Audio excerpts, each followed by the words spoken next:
Welcome to Down to Dunk. I'm your host, Andrew Schlechter, part of the Athletic Podcast Network. Before I go to McKelly, I want to give a shout out to my man, Colby, who's listening right now. Shouts to you, Colby. Hope you're having a great day. And with me, as always, on Mondays, is my good friend, McKelly Barron. McKelly, what's up? Well, we had kind of an upside down weekend. First, misery, then joy, and probably also some misery as well. I don't know, depending on how do you look at it. What do you? But it's Wait. What do you mean? Oh, you're talking about the Super Bowl. no. I was talking about Mitsic scoring 18 points and me being already mad that it's no longer with the Thunder. Yeah, No, I mean, not for real. you and Ham kind of talked about this a little bit on Thunder After Dark, which you can find on patreon.com/ oh my gosh, I'm saying I am so lost in the way that I talk now about websites because I'm now thinking about the other 3 podcasts that I do. Patreon.com/ OKC Dream Team. That's where you should go. I almost said something different. And also on Spotify. And also on Spotify. You can listen to it there too. But you guys talked about this. I think it was kind of inevitable that both Trey Mann and Micic would look good in Charlotte, because here's the thing that both of them didn't get to do while they were here is they get to have the basketball. Yeah. And you get possessions and you get to get comfortable with kind of setting things up, which was not something that either one of them could really have on this team because there's too many good players on this team.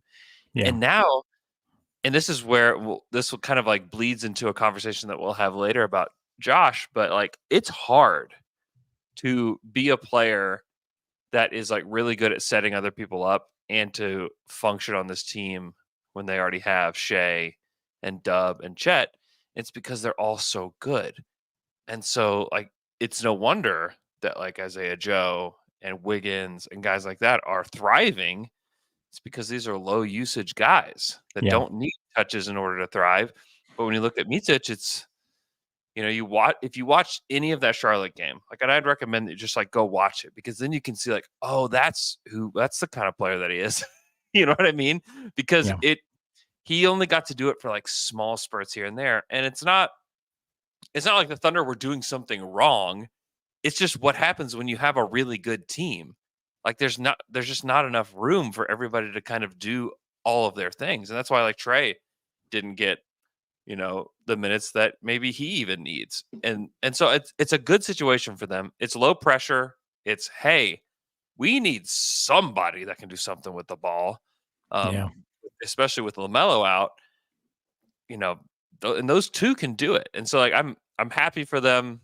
If you're kind of getting bent out of shape by it, take a deep breath and know that this is one of the teams that's at the top of the Western Conference, and they need to shape their team a little bit. And they did at the trade deadline by acquiring Gordon Hayward.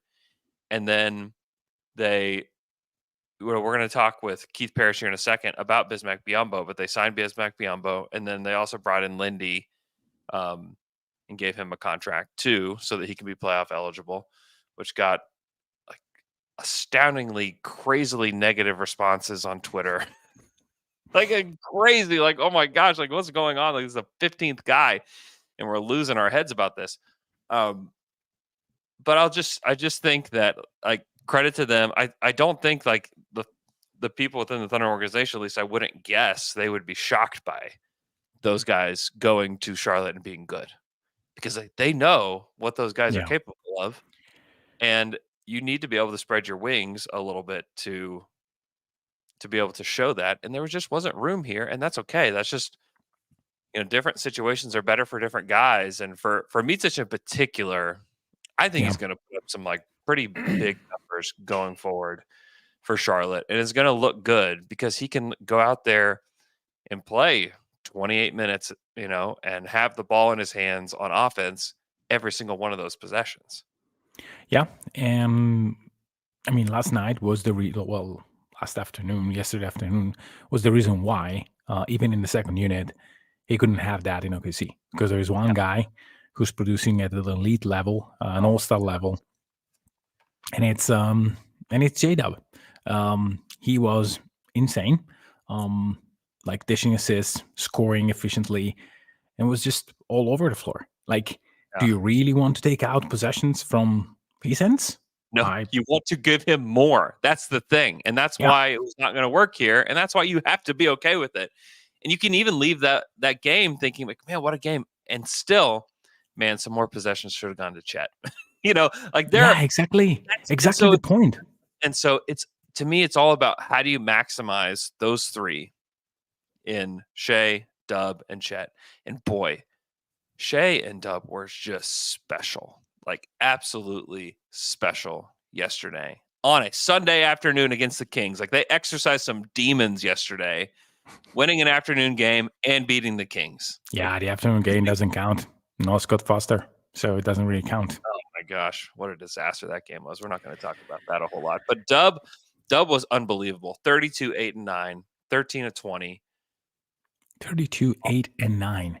8 and 32, 8. 9. Like, not against the Detroit Pistons or, I don't know, well, not the Detroit Pistons is not Charlotte the Hornets. best example. The Charlotte Hornets, the San Antonio Spurs. I mean, this game was competitive. And Yeah, it I was. think that, I mean, the Kings are a good game. Maybe they don't have great win stoppers because they have some guy that can defend to a decent degree. Keonelli's been one, but they don't have like Dub or Shea stoppers, and they really executed. They really scored a lot, both of them, and it was insane. And as you mentioned, I mean, on a night like this, you always feel like Chet should have maybe a couple of shots more. On a day where like Lou Dort is not bad at all, Dort was good. especially on defense. I mean, and when Dort is a lockdown defender and he wants to take 8-9 shots, you have to give it to him, especially because you need him to be in rhythm with the three ball. I don't really like the mid range jumpers. He took one that was horrible, but again, I said it on Thunder After Dark. If it's one, who cares? I mean, he was all over De'Aaron Fox or DeAndre Fox. So Yeah, that it's was weird. DeAndre Fox. Maybe it was like a diss at him because he was playing so bad. It's like this doesn't even look like De'Aaron Fox. Like this is yeah, just DeAndre. This must be maybe like the alter DeAndre Fox. ego, Yeah, DeAndre Fox. yeah, Amazing. Yeah. So again, I think that when you have those two guys and you want Chet to get into the 15, 16 shots a game territory, it's not that you have much more to offer. And this is probably a problem for Giddy, a problem for some guys off the bench who have maybe 3-5 shots at most, and they have to be effective with those. There are guys that are capable of being efficient while having not many shots, and other guys that maybe don't. And yeah. I think that Baba, in order to be the best version of himself, he needs to be a little bit more involved, which probably wasn't the case. And also, yes, there was a message in the chat about Matt Hartley was saying, yeah, he was getting comfortable with the second unit, for sure.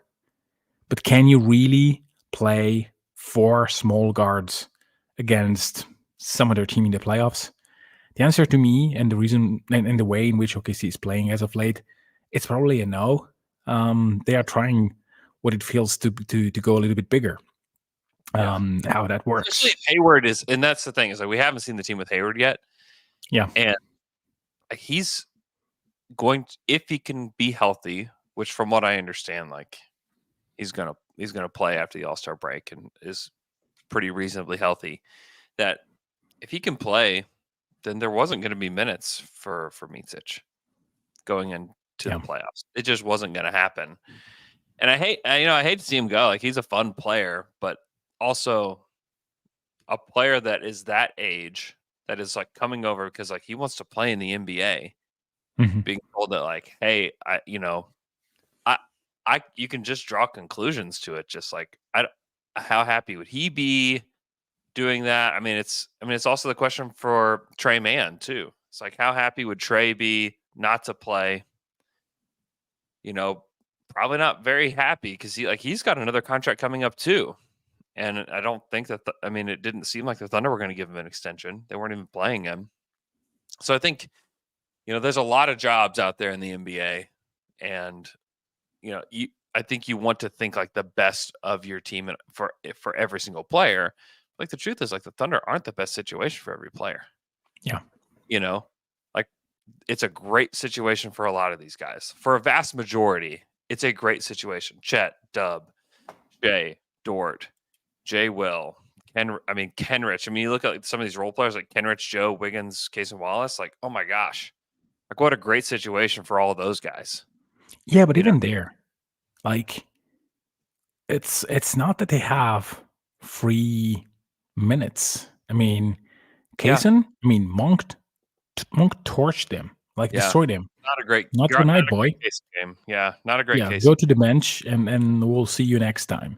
So Yeah. yes, it's a great situation because they have minutes, but I really love the fact that Dagnall is using those minutes in a very nice way. Like, hey, if you are there to play and you are with your mind into it, great. You have the possibilities to play.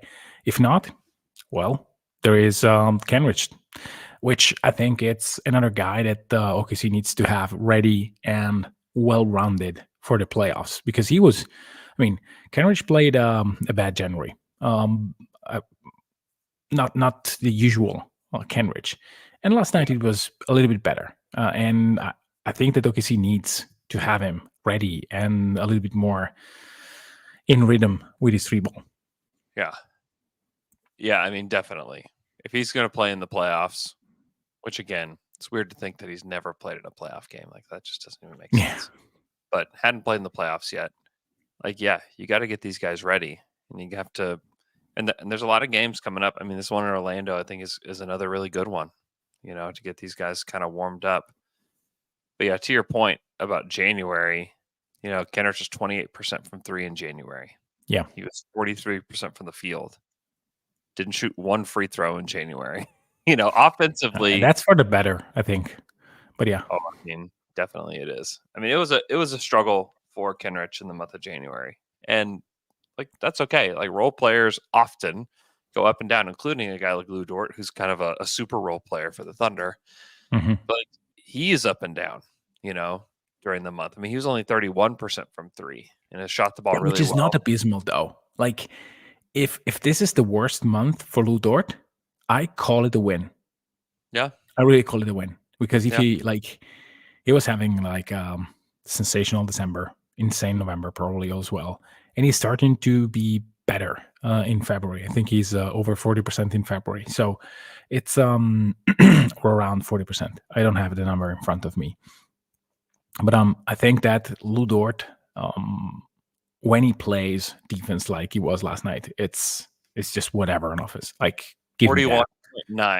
41.9 for February. Yeah. So far. Yeah, there's some hot shooting going on in February, especially from Kenrich has bounced back. Shea is like that's one thing that's kind of going on the radar a little bit. It's like Shea shooting the three really well right now. And often. Yeah, more often is like the thing that's interesting. He had 4 yesterday, which feels like 30 for Shea. It was 3 of 4. He was really good. That's still like the next thing. Because you watch Shea and you're like, how can he possibly be better than this? Well, if he could actually be a good three-point shooter, I mean, it would change a lot for him. Yeah, it will also be better because he's going to play for Finch in the also game, and clearly can't take mid Jimmy's. What was the way in which mid-range Jimbos? I don't know. Anthony Edwards said something that was very short. But yeah, I mean, I think that there is value in the fact that he needs to be a true 3-level scorer. Yeah. He is now for sure, but when you know that he's getting like 6-7 threes per game, maybe even 5-6, it's different. It adds to a different complexity of his game. And J-Dub needs to take more. Chet needs to take more. And I mean, everyone knows he now is able and willing to take threes. So it will be interesting to see how this team develops. And it's again, thinking about Mitsic, maybe not the right spot for him. And it's because of Kazan, and it's because of the fact that J-Dub can be a full focal point of the offense. And those two things were not clear at the beginning of the season. So this is why you do the Mitsic deal, and then you probably move forward with a different complexity of your team, different structure for your team, because it is changing. It's young. They are changing before our eyes. So it's a natural thing to do. Yeah. Speaking of a guy who's never missed a three in his life, BISMACK BIYOMBO, I've got our guy Keith Parrish here on the show to discuss what in the world the Thunder acquired BISMACK BIYOMBO, which I have to yell because apparently when I text Keith earlier, it only text him BISMACK in all caps, which he's told me that it does the same thing for him. I don't know if this is like an iOS update or something. Keith Parrish, welcome to the show. Grits and Grinds. Okay, so Keith does a podcast about the Grizzlies called Grits and Grinds. It's very, very good. You should go listen to it. Keith, welcome to the show. Thanks for having me on the show. I'm very excited to get to the bottom of this BISMACK all caps thing, because I just assumed I tweet a lot in all caps. Yeah. And I was like, I must always go all caps with BISMACK because it would auto correct to that. You this morning saying that yours accidentally like auto corrected to all caps got me thinking, like, wait, what is BISMACK all caps? Does that stand for something? Does that mean something? Like, we need to send this out into the world and let other people with iPhones let us know, does BISMACK auto capitalize on your phones? There's something fishy here with this. And I've got to figure this out. Okay, so tell us about BISMACK BIYOMBO. The Thunder signed him on Saturday, and it was a bit of a surprise because the Thunder just don't really have any bigs. And BISMACK is he's like 6'8", but like long arm, all of that.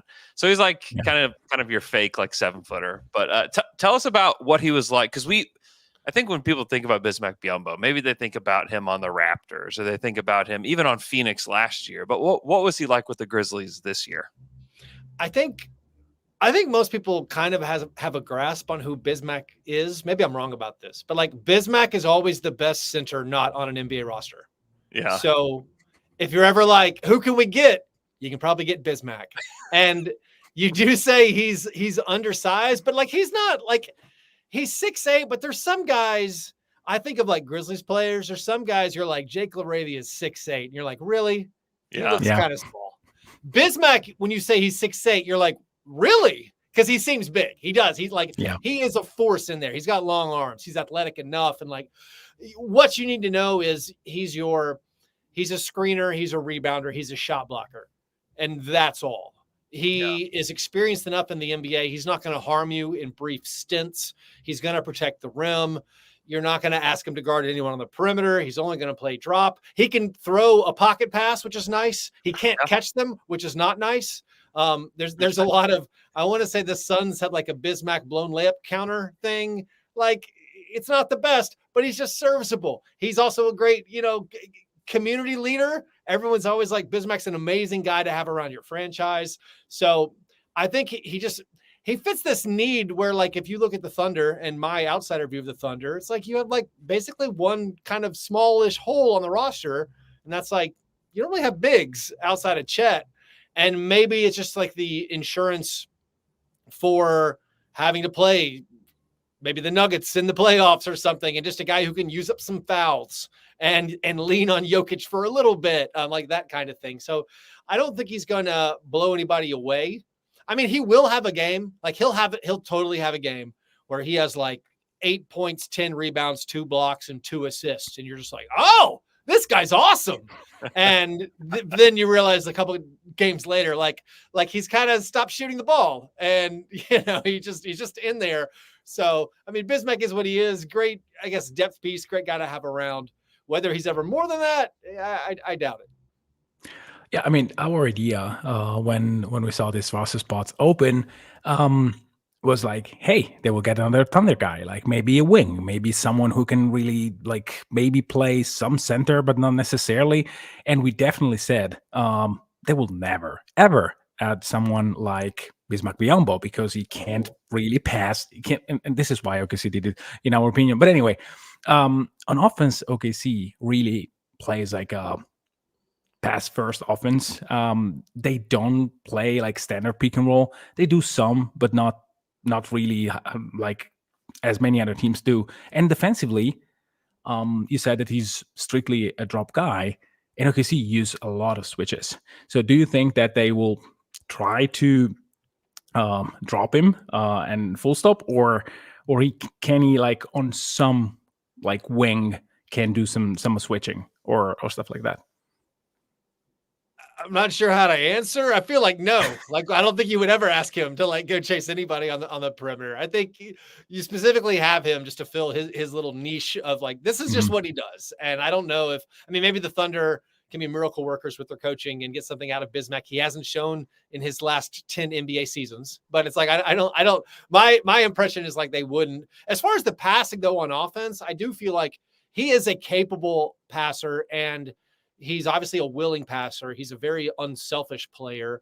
And you guys know Steven Adams, of course. And like we obviously we had to fill the Steven Adams hole this year. And when BISMACK came in, you're like, oh, he's like, if you squint sort of, he plays almost like Steven Adams because he's willing to, do give and goes, like where, well, he catches it and he's not like hesitant, doesn't know what to do with it.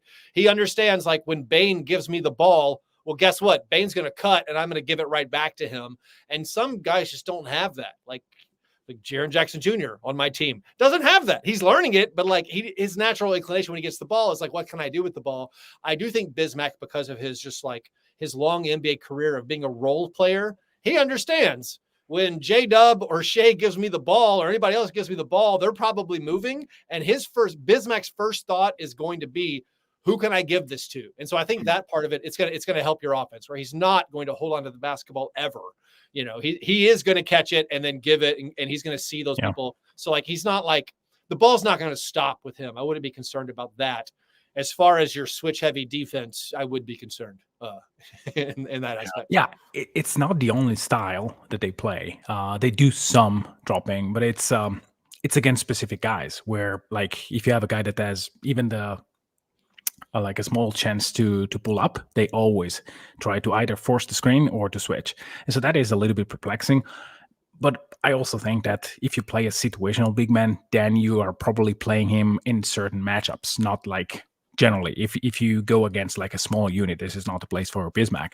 And I mean, we saw on Saturday against a guy like against the Mavericks that you need someone who can battle and just grab a few rebounds, just do some box out and just be nasty out there for 5 minutes just to stop a run. So I'm really interested to see how that plays out. But the fact that he can be sort of a passer on offense, that makes him a little bit more interesting, especially in certain lineups where you have shooting and you just need someone who can maybe set a few screen and just keep the ball moving.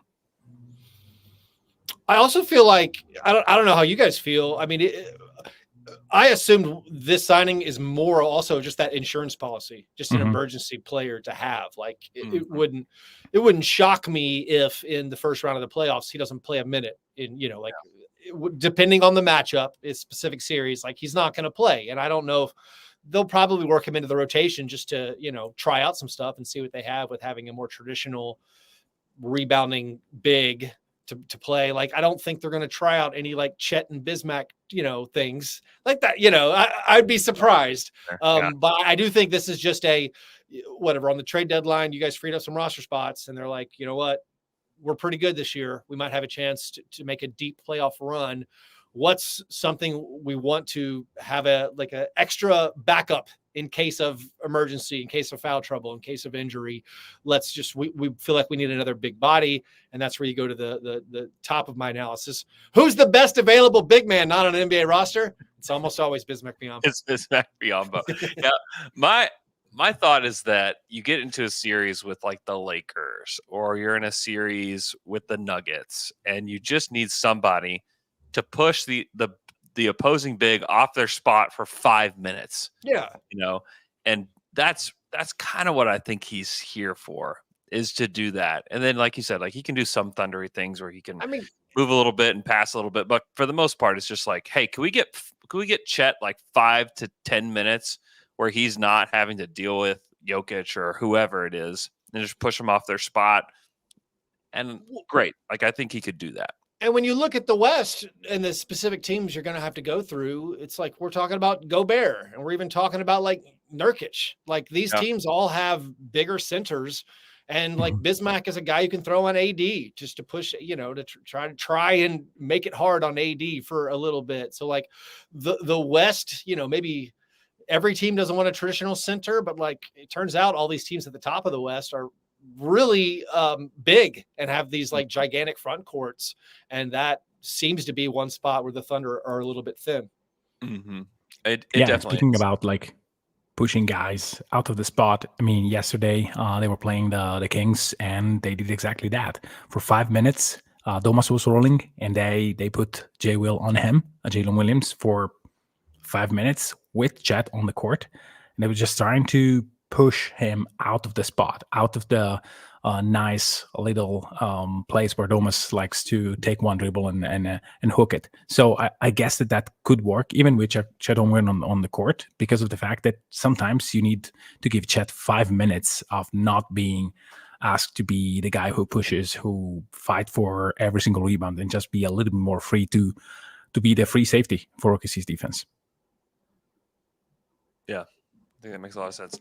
Keith, we're not going to keep you, but we really appreciate your BISMACK BIYOMBO expertise. I was like, who do I know that is an expert on BISMACK BIYOMBO? And your name was the first one that pops into my brain. So that's wild. I certainly do not consider myself an expert on BISMACK BIYOMBO, but I might have been the person who has most recently watched him. Yes, that's right.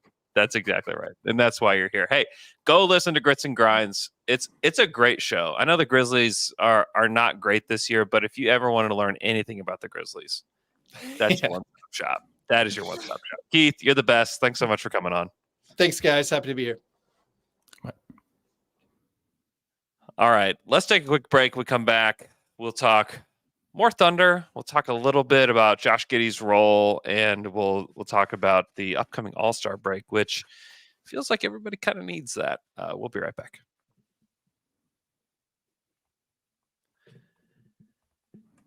And we're back after that quick break. So I think that it's interesting, one, that the Thunder brought in a big forward that can shoot in Gordon Hayward. We'll see what his role ends up being. My guess, he comes off the bench and that he plays 20-ish minutes, depending on what the team needs. We talked about this a lot last week. I think I did like 3 or 4 podcasts that were just about Gordon Hayward last week. So I think you know what I think about him. But he fits very, very well with the way the Thunder want to play, with his passing and shooting and all of that. It's not rocket science at all to think about how he fits. What's becoming more complicated is I think the way that Josh fits in the specific role that he's been given. And, you saw it even yesterday. He only played 20 minutes. And some of it is like Josh just didn't have it. And I think that's okay. They have other guys that they can go to. But I am sincerely interested to see what the dynamic looks like when Hayward gets here.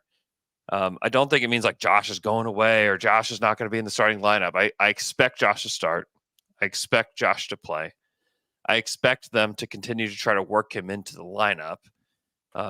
Because one, like he's the second youngest guy on the team, and he was the 6th pick in the draft, and he's still very, very talented basketball player. But I just question a little bit about the position that he's been put in, not at really the fault of anybody, but just because of Shea and Dub and Chet being so good that it's kind of forced Giddey into like more of like a role player type of position, which is not necessarily his strength. And I wanted to kind of look a little bit deeper into that. You have any like initial thoughts before we kind of get into the shot diet of Josh Giddey? Yes, but I feel that I said this probably 8 times over the past few weeks because I probably repeated myself on the same podcast twice. I understand the point, and I kind of agree with the point that Josh was the new shiny toy when they drafted him. Then, okay, he needs to adjust to Shea. And then it's now, hey, he needs to adjust to Shea and J-Dub, and then J-Dub and Chet. But also, when you got the ball wide open, and the only option that you really consider is jacking a three, because you know that if you drive, then it's worse, and you don't trust your floater. And the only way in which you're really effective on offense is to cut.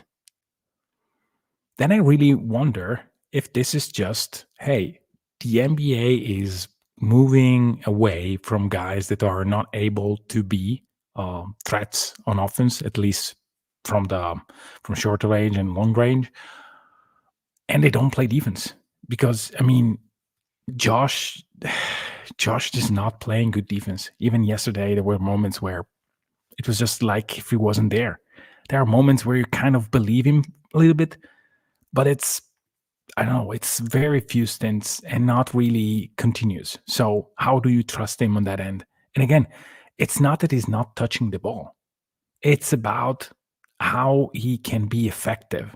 Because like I know that the idea is, hey, give him the ball, let him create. Okay. Can we please rewind to the Russell Westbrook against Portland game where Portland decided to do a very simple thing? We don't care about Russell Westbrook. We just drop like a very, very like long drop. We just contest at the rim. Nothing else. He can do whatever. And he completely threw Russ off the game. He was like shooting a lot of mid-rangers, shooting a lot of threes. And it was very simple. And he was the lead guy on that team. If you can't hit the three and you need like the team to play a certain brand of basketball just for you to be league average effective, then I really wonder, are we talking about the guy that somewhere else can be an all-star? I don't know. I mean, and this is not deviating from how I've operated in the past. I think that Josh has a lot of potential to still be a really good NBA player. At the guard position, if you can put him around shooters and you allow him to be a creator, he's just a much better player. And if he's a guy that can be a creator, he's just a much better player. Even like looking at last year, he took 5.5 shots per game in the restricted area and shot 62%. You know, this year he's 3.9 shots in the restricted area per game, shooting 56%. Like it's just not nearly as good. Yeah. Can I counter? You can counter anytime you ever want. Yes. But this is the point. Guys are changing. Even Russell Westbrook was great at the rim. Mm-hmm. Like super. But then defenses started to say, okay, how do we guard this guy? How do we really guard this guy? Because like last night, he was playing with Dort, Shea, Dub, and Chet. Tell me who is the non-shooter on those guys. He's playing with 4 shooters. Yeah. And he can create. There is nobody who's not allowing him to take the ball from the corner, ask for a screen, and create. The problem is that when he asks for a screen, the guy that is guarding the screen is going to go back. And we are in the same situation on a less favorable spot on the court. This is why, this is where I'm starting to think, okay, how do I guard that then? And it's going to be the big man who's guarding Giddey will just roam, look at him, and stay close to the paint. Yeah, and allow everything else. Later, but I mean, like if teams were closing out to him, it'd be easier to play that way. But later in the shot clock, you receive the ball, he's wide open. Like what does the game say he should do? You know, and like what does like his confidence level in himself say he should do? I honestly just don't even think Josh is doing any of the wrong things. I just don't think he's like the kind of player that he's being asked to be. You know, like that's my issue. Like I don't think I honestly just don't even think Josh is like doing the wrong things when he's on the court. If you're wide open in the corner and you're being placed in the corner and the ball hits you and you are wide open, I think if you hesitate or you take a couple dribbles or you're going to, those moves to me are like the wrong things. Those are like, I'm overthinking it. I'm trying to create late shot clock, something that needs to be created early shot clock. Like, I just don't think he's supposed to do anything but shoot those. And he's made some of them. And he's like, particularly from the left corner, he's been pretty good. He's shooting 41% from the left corner. The right corner is another story, but like he has to shoot, and he has to shoot with confidence, because like we have seen what happens to guys that get, specifically on this team, that when the ball hits their hands and they're wide open in the corner and they hesitate, and like the whole world can watch as their like basketball confidence drains from them. So like I don't have any problems, and I know it got passed around a ton on the internet about Josh missing that one particular corner three against Dallas. And I get it. It doesn't look good. But like to me, like, is that necessarily his fault? I guess is my question. I understand. What was he supposed? I'm asking the question, like, what was in that moment? What was he supposed to do? No, I think that when the ball touches your fingertips late in the clock, and you have to take a three, you take a three. I think that it's not just corner threes. He's getting touches. The problem is that you mentioned the efficiency. And I don't think that he's getting bad looks at the rim. Against Dallas, he had 2-3 wide open. There was one in particular that was not good. Yeah, but Andrew, this is the story. This is the point, because you said like 5.5 attempts, 62%. He's getting 62% looks, maybe on a tad less attempts, maybe 4, 3.5, 3.8. I don't know. It's 3.9 this 3.9. Yes, good. Yeah.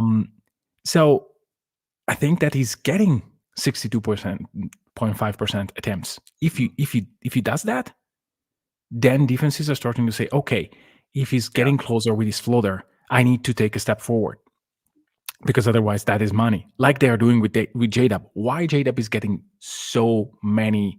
Why J-Dub does like moves the box of the defense, because when he's past the 3-point line, you still need to be glued to him, because that if he's rising, then it's trouble for you. Like when Josh is driving, there's the opponent defense staring, not moving. Say, okay, I'll take my chances. And if this happens on every area of the court, then it's a real problem. The reason why he's getting so many cuts is because defenses are starting to say, okay, I'm just really don't care too much about Giddey. And he's great at like as soon as the defense is turning their head off, he's ready to do the cut because he's a smart player. But at some point, he needs to be at least efficient at the rim. If it's not because like it's too crowded or he's not getting many opportunities. It's because he's not efficient there. Like it's inexplicable how bad it has been over the past few weeks at the rim. The three ball, it's not the only problem for me. Yeah. I agree. I also think that just like when we talked about Micic, who like hadn't shot the ball really well from anywhere. When you have like less attempts and you have less rhythm and you have less opportunities, it's just hard. Like it's just harder for guys. And it's not to say that like Josh is going to be like some model of efficiency if he did get back to, because like if you look at his anything in the paint last year, it was almost 11 attempts per game in the paint per game. That he would get. Now it's like 6. So it's like 5 less attempts per game that he's getting in the paint. I think it's just harder to catch a rhythm. And it's not to say that like this is somebody's fault. This needs to be fixed in this way. I'm just trying to like figure out like what's the problem and like what's going on here with Josh, at least just on the court, because it's been rough. I mean, he only played 20 minutes yesterday. It's not easy. I also just I don't know. Let's just keep going. Okay. Mid-range, he's actually been improved. Okay. In the mid-range. He's shooting 52% in the mid-range this season. It's only less than 1 attempt per game. But like there's like some like improvement there. From the left corner, he's been much, much better this season. And he's taking more than double the amount that he took last season per game from the left corner. He's shooting 41% from the left corners, which is quite good. From the right corners, which he just never really occupied much at all, like being in like that strong side corner is just like it's more of a cramped space anyways.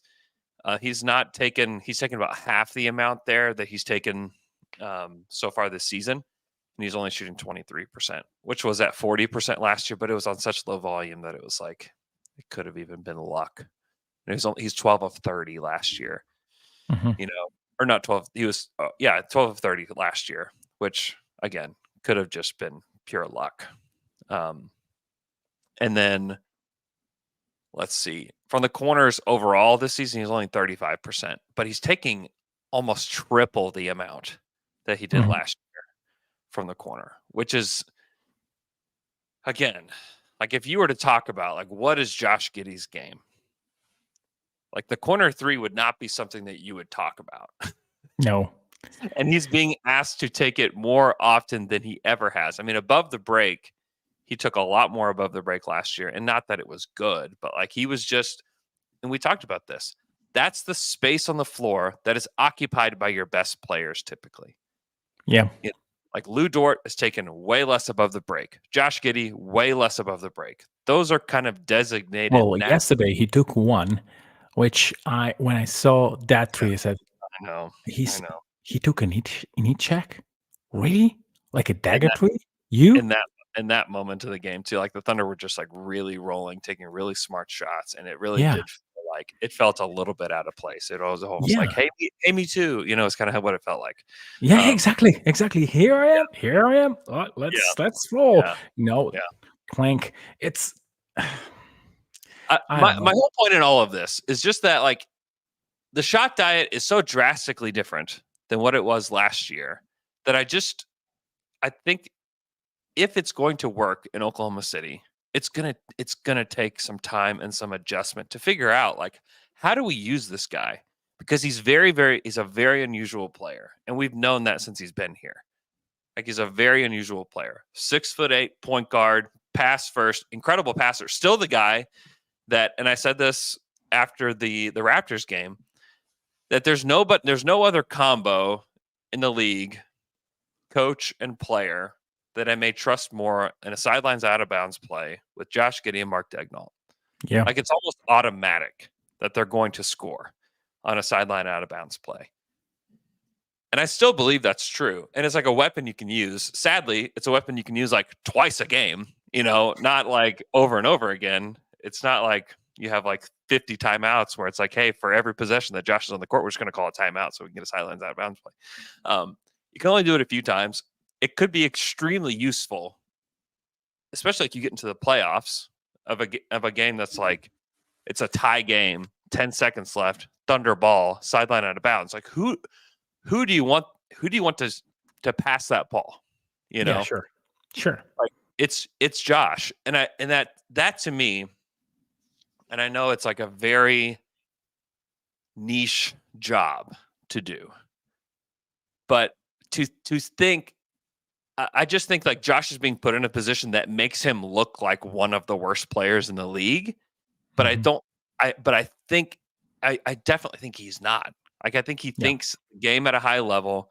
He can really pass it, and we even saw it against the Raptors. And I know that like people are like, well, it's like one good game out of like 50 or whatever it is, and I get that. I just wonder if there is a way, and maybe the answer is there's not a way. But like to me, no, I think there is a way. I remain curious about like, is there a way to maximize it? Because the vision and the dream with this team is multiple playmakers on the court at all times, and it gives you so many options, and it keeps the defense off balance. And part of it is like Josh's shot just hasn't come along fast enough for it to work with him in this lineup. And you think about Gordon can basically do all the things that we would want Josh to do. Mm-hmm. Like, does anybody he has been a 40+%, shooter from the corners year after year after year. Good team, bad team, doesn't matter. I think that there is a way though. I would try a way. Okay. Which is the following. You bench him. Hayward starts and you play the following combination. Hear me out because it's going to take me 25 seconds. You start by subbing out Gordon Hayward and Chad Ungan. and you can sub in, for example, Kazin and NJ Will, and you play a lot with an all shooting lineup with Shea, Dub, Joe, Kazin, NJ Will, and then you bring in Giddy, Chet Ongun, Gordon Hayward, Kenrich Williams, and Kazin Wallace as your start of the second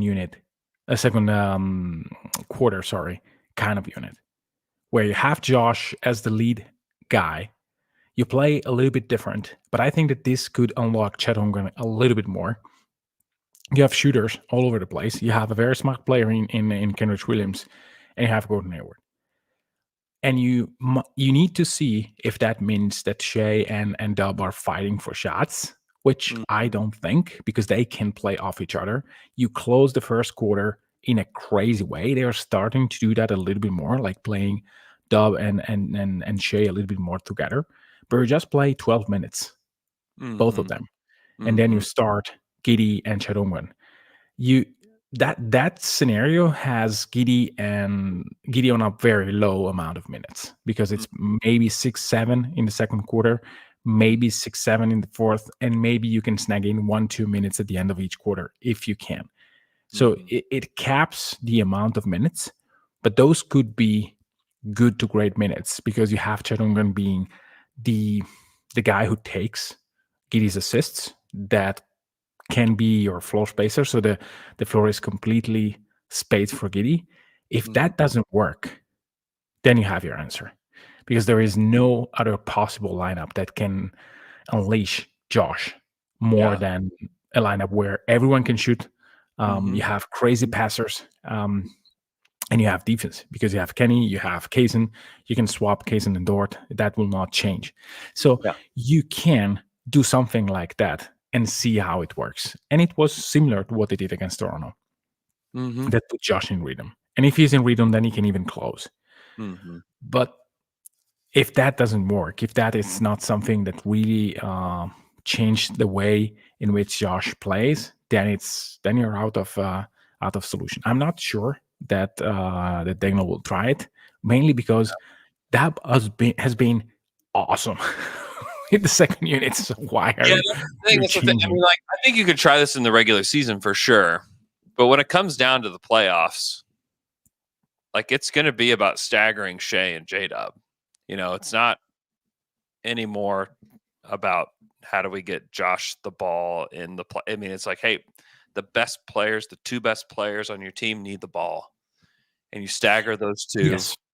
Yes, but also you have one of the best players with Giddy. You have Cheromgan, who I think is suffering a bit in terms of shots, because he's not getting real moments where he's the guy. So I think that is not problematic. And also, I think that the units with Shea at the end of the first quarter are not as good as before, mainly because you are not playing the guys who should be playing in that moment. Maybe Gordon Hayward will change things. But if you have to construct a unit for Giddy, is a unit that has like a target for lobs and shooters, and this is it. So I really want to give this a try a little bit. Maybe we'll see it, because this, I think, will bring back Josh in playing his usual role, and you have like the other units being just drive and go, which is more of a Shea and Dub thing. Yeah. And like, I mean, the truth is, like, last year, Dub just didn't have this kind of role on the team for large portions of it.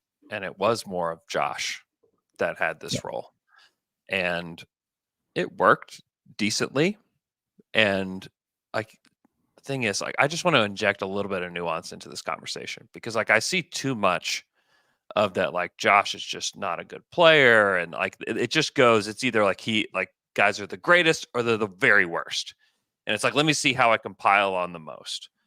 But when you look at it, like, just like take the time to take a closer look, like, it's not been like, this has not been the easiest season for Josh.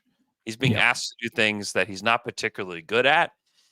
I mean, think about, like, in your job, think about like the two things that you're like not that great in your job with, and your boss came to you and said, hey, those are going to be now your like primary things that you're going to do. Like it might take some time for you to like even look decent at it. And so there's also the age thing where he's still really young. The team is young. And like the thing that has accelerated the conversation to like levels of insanity is like how good the team is. And like, and I'm not saying that people are necessarily wrong. I'm just saying like it has it the conversation is a little out of control. And like people are just hopping on it on Twitter, and like there's no nuance within any of the conversation at all. Yeah. There's no like true thought being put into it. Like you just see him play bad in game, that equals he's bad forever. And it's like well, it's like, to me, I think you just have to think a little bit more about it. And like the conclusion, and this isn't me saying that the conclusion is that like they need to figure this out with Josh and like he has to be here. They're going to try to do it. They're going to try to figure things out with Josh for sure. And like they didn't move him at the deadline. I don't expect, I mean, is it possible he gets moved in the summer? I don't think anybody would be particularly surprised by that. But I think there's also a chance that he is back here starting next year with the Thunder. I think that there is a chance that happens, like a pretty good chance that happens, in fact. Yeah. And like we can complain and moan all you want, but like I do think like there are solutions to this, and some of it is like Josh has to get better and Josh has to play better too. Yeah. That's a part of Yeah. it too. And it's also part of recognizing that you made a huge investment, and maybe there is part of that is why he's getting a little bit more of opportunities than a guy like Trey Mann, who was not put in a position to be successful either, because he needed the ball as well. And when they found Isaiah Joe, who did not need the ball and was able to do many other things, he was an afterthought immediately. You could say the same about Giddey. I mean, what happens if Gordon Hayward is the best player? I think that he will not be an afterthought immediately, but I can see like them shifting a little bit quicker than what we think. Because, I mean, yes, it's about developing players, but also it's about, hey, either you do it or you don't. And right now with Giddey is more of a you don't. And so this is why we have all this discussion here. Because, I mean, even if we are trying, especially Andrew, trying to find a positive spin, we're not happy about the way in which Giddey has played. I'm thinking like, man, Giddey really needs more touches. Like I'm thinking like, hey, he needs to sit down. Yeah. I mean, but also yes. like we have to like try to do our best to like put ourselves in a position to like think a little bit more. And also realize this. They acquired Gordon Hayward. Like, it's not that they did nothing. Team is not like sitting on their hands thinking like this is just all going to be fine. It's all going to work out. We're just going to take the team that we have into the playoffs. Not like the hope is like Gordon Hayward fits pretty nicely in that slot where Josh would be. And so like I think that's part of this too. It's like that's, a 6'8" forward that can pass, shoot, and defend a little bit. To me, it's pretty obvious what he could do for this team. Like it's not, but I also just like think it's a little unfair to just completely bury Josh when he's been asked to do something that he's not good at. And it's going to be the job of the coaching staff and the team to kind of figure out if they can get like the best version of Josh out there. Cause I mean, Alex and I even talked about it when we talked about the trade rankings for the Thunder.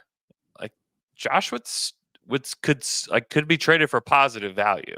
It's not that he's like Killian Hayes or something like that, that you're just going to have to waive him. Like I think there's a lot of teams that still think very positively of Josh Giddey and think that he can contribute. And, I think that there are situations where he could be better than he is in this one. And I also give Josh credit. Like he's still trying to do the things that he's being asked to do.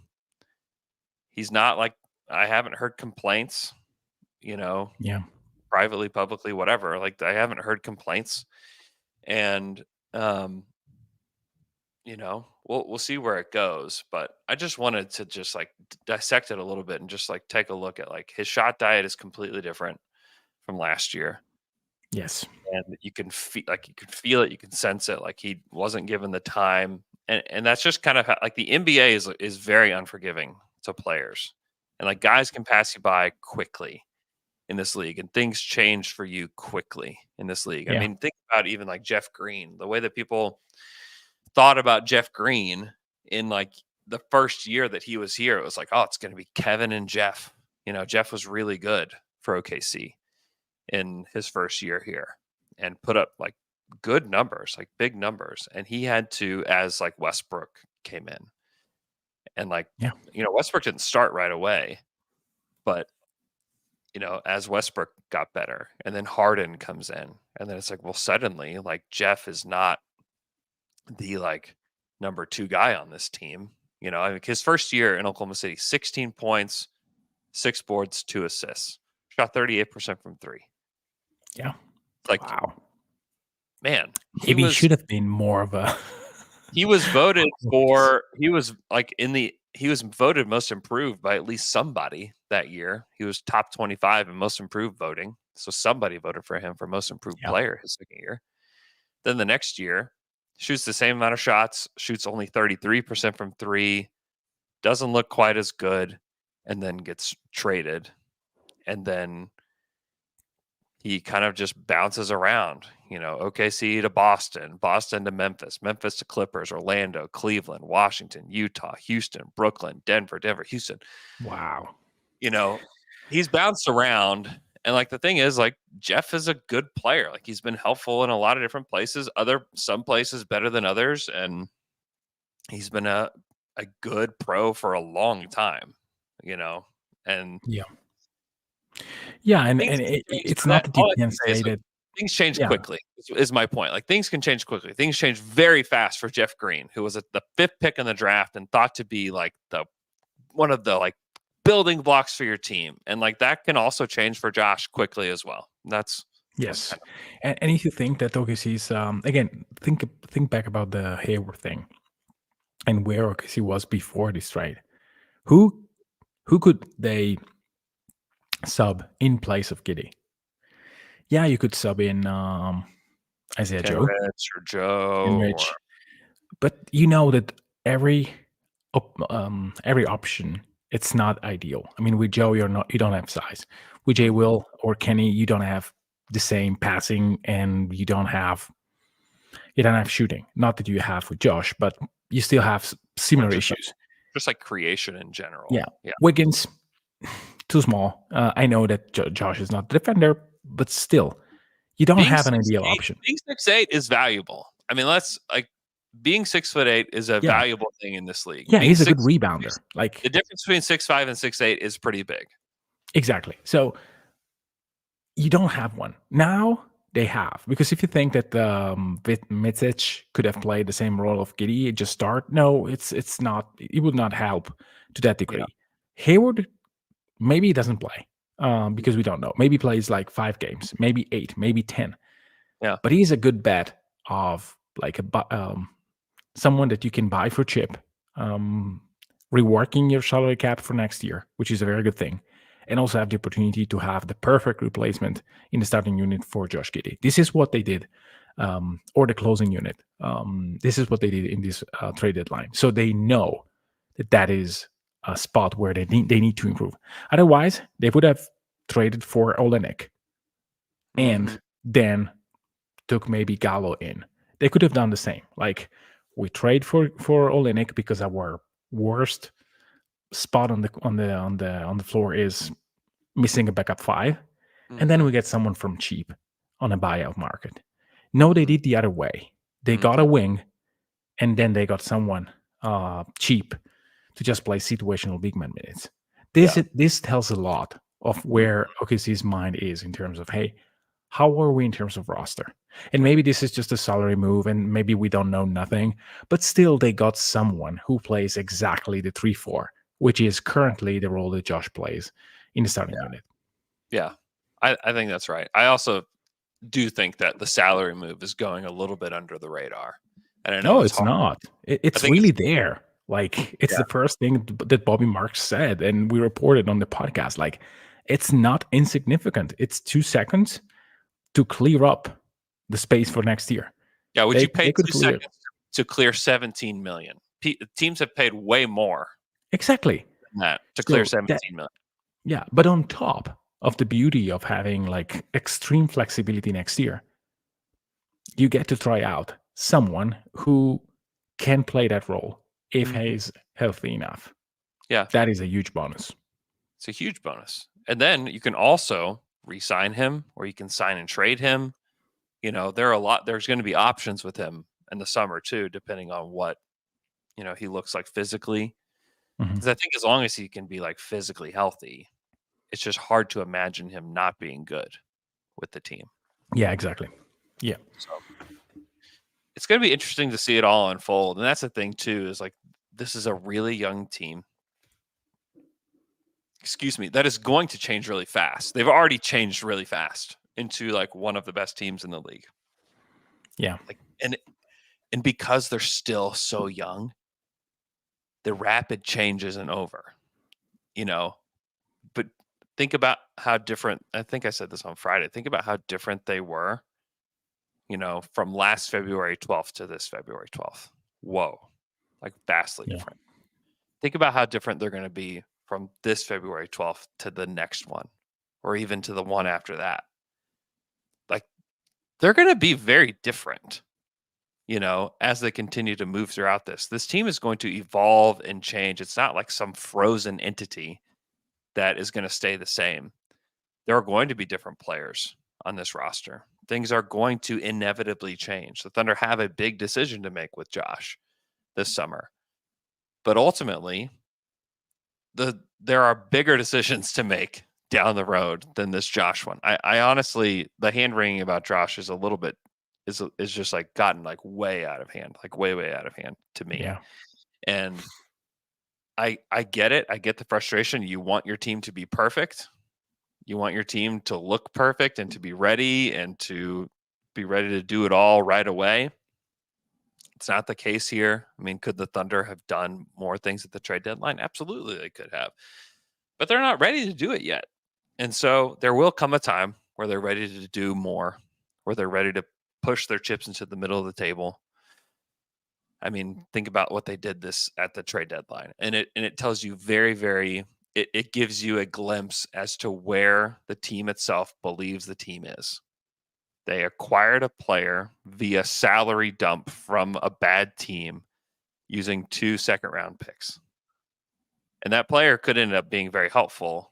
But like, I think there's an argument that they may have done that trade even if Hayward never played 1 minute. That they may Yeah, have and done that is probably paying a little bit more than market value to clear a space. But still, Yeah. and there was a comment that Dallas made a better move to clear up space with OKC at the draft. Yeah, you can think that in that way, but if Kazan goes to was it Utah between Dallas and OKC? I don't remember. Orlando. If Kazan goes to Orlando, then we're not really thinking about that. So it's also about the kind of players that you wanted to draft. So it's not necessarily a better price. It's just a different price. And again, Mitic costed 0 basically. It was the right to acquire him. It was in the Horford deal, I think. And then Trey Mann. Yeah, Trey Mann did not have, I think, any value. It was just salary into a trade. So all in all, I guess they paid maybe a second more, or 1.5 seconds if you want to be generous. Yeah, it's not really important because it allowed them to clear a lot of space, because it's not very simple. I mean, but anyway, it's that. So I really hope that he plays because I think that he could be a very interesting point on a very interesting player on this team. But yeah, I agree that this as a salary dump move, this is also fine. Yeah. Well, and like talking about Dallas, like the Thunder needed to spend the money, period. Like had to spend the money last summer. Yeah. And so like they had to acquire something or somebody. Yeah. And they clearly wanted that salary and use that salary in like this Exactly. trade. And so they did get a player that they wanted, and they did accomplish a secondary thing, which was to dump the salary and to acquire more flexibility this summer. And then they took a pick in this next year's draft and flipped it for a much more valuable asset down the road. You know, in 4 Yeah. years is when that. I mean, the 4 years. I mean, like that's still kind of where they're at. Is like they're still waiting to see what this team is. This team hasn't played one playoff game yet. Like they Yeah. still haven't played one playoff game. I get people's frustration, but it's like, man, like we just like try like to enjoy it, especially after like a great Kings win. Like they're still just like griping Exactly. about It's things. 36 and oh, 17. Like 36 to 17. Like this is a really, really good team. That like let's repeat that into our brain over and over again. this is 36 and 17. this is a very good team. Yeah. That is, they were Yeah. very fun to watch yesterday. They were very, very Yeah. good. Yeah. And they're going to be good. What are they going to do in the playoffs? Nobody knows. Nobody knows what they're going to do in the playoffs. I think they could accomplish great things in the playoffs this year. They very well could. They've already accomplished great things in this regular season. You know, I mean, to be 36 and 17, third in the Western Conference. I mean, they're thought of by a lot of people that watch a lot of NBA games to be a contender. You know, that's and including Del Curry, who said that. Yeah. This is, I mean, the fact that Mitic and Trey Mann can play tells you a lot about OKC. Mm-hmm. Yeah. So, all right. Thunder play tomorrow night on national television against the Orlando Magic. That should be a fun one. And then the All-Star break. So we'll talk more about All-Star weekend and stuff as we get closer to it. Certainly on the Fry Pod, we'll have some predictions for All-Star weekend and some more conversation about it. Should be a fun weekend. Should be fun to watch. Lots of Thunder guys there present. Wish Isaiah Joe is getting to shoot. Shout out to Isaiah Joe. Let Joe shoot, please, next year. Let's see. Anything else? Oh, we're going to have Alex and I are going to have our buddy Richie Randall on, who covers the Charlotte Hornets, to talk about Gordon Hayward, and we're going to record tomorrow night. So great. We're going to get some. I thought it would be good to like get some context today. We got it from Keith Parrish, and thanks to Keith for coming on again. We got some context for BISMACK BIYOMBO and the kind of player that he is, and then going to get some more context for who Gordon Hayward has been in his stint with Charlotte, because like these are the guys that have watched them the most over like recent time, that know how to evaluate, know how to talk on a podcast. So very interested to hear what Richie has to say about Gordon. Loved the conversation about BISMACK. Very excited to see this team moving forward. But national TV tomorrow night on TNT against the Orlando Magic, and then All-Star break. So we'll still have shows coming for you. We're not taking a break. We're going to keep firing away here on Down to Dunk, and we will talk to you guys again on Tuesday night.